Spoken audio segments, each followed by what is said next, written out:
As I record this video, we are indeed 7 years to the day since CM Punk cut that now infamous promo, which pretty much grabbed the wrestling world by the balls and threw it around. And believe you me, if you did that in real life, it's really gonna hurt. The balls are sensitive.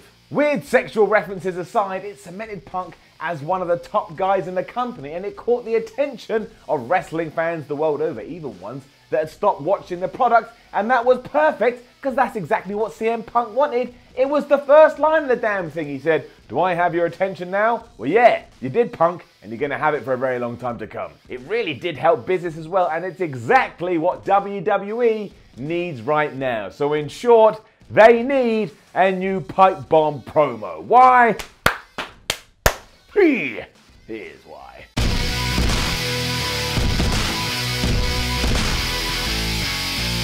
Straight up, you cannot oversing the praises of CM Punk when it comes to this scenario. Aside from being excellent within its own right, I think all of us completely believed what he was saying was actually true and how CM Punk felt. He just happened to be doing it with pre-approval. It captured the fans' imagination, and that is what was key. I'm sure you know loads of people that heard about this on the grapevine. They decided to tune back into WWE, and they were so captivated and they were so drawn in by what was happening, they went, all right, this is actually something I can warm to, it's something I can relate to, I'm gonna hang around. I'm no longer a lapsed fan, I am a current fan. That is the dream. They had found their new hero and they were willing to follow him no matter where he would go. Hence why when he joined the UFC, that first pay-per-view he was on, the buy rate spiked through the roof.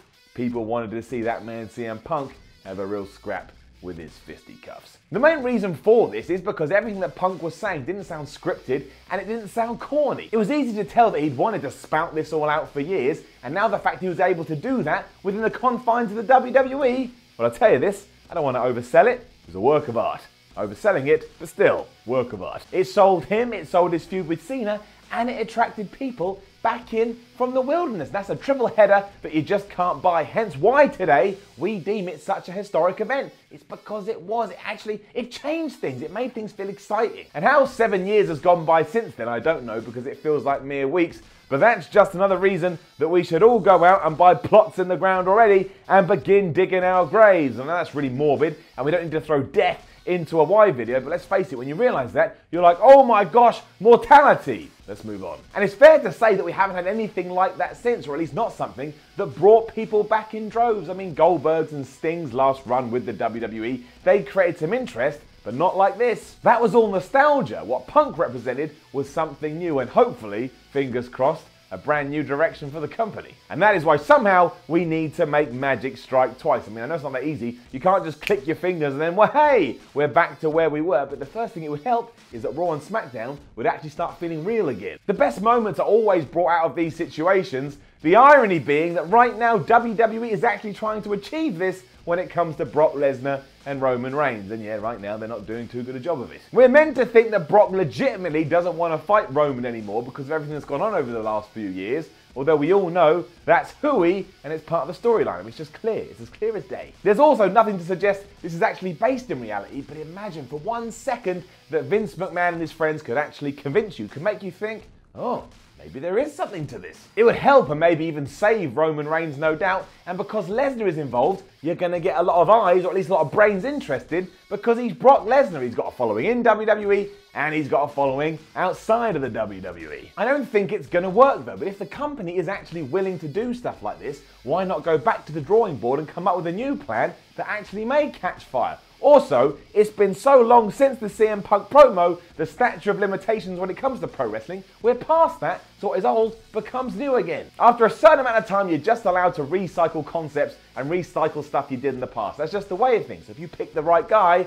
I'll tell you, it may just work. It may just, make everyone go crazy. It could also act as some kind of therapy for those that saw the summer of Punk completely die through bad booking. What should have been a true coming out moment for CM Punk was ruined by him losing his title to Alberto Del Rio after he cashed in his Money in the Bank and then Kevin Nash turning up. It just wasn't the right move, and while Punk's popularity didn't die entirely, it did dip just a little bit, and moreover, when he should have been here in the company, he was more about here, and that all happened through no fault of his own. I mean, what did you expect, WWE? I like Kevin Nash. I've enjoyed his career, but in 2011, nobody was asking, oh, I'd like to see Kevin Nash versus CM Punk. So yeah, I know, I've said it before and I'll say it again. This isn't just like turning a tap on in your kitchen. What I mean by that is that if you go into your kitchen and you intend to turn on your tap, that's really easy. So I know this isn't easy, but it's certainly something that should be discussed, and it's certainly something that could work once again. And you've got dudes on your roster right now that could pull it off. Number one on that list is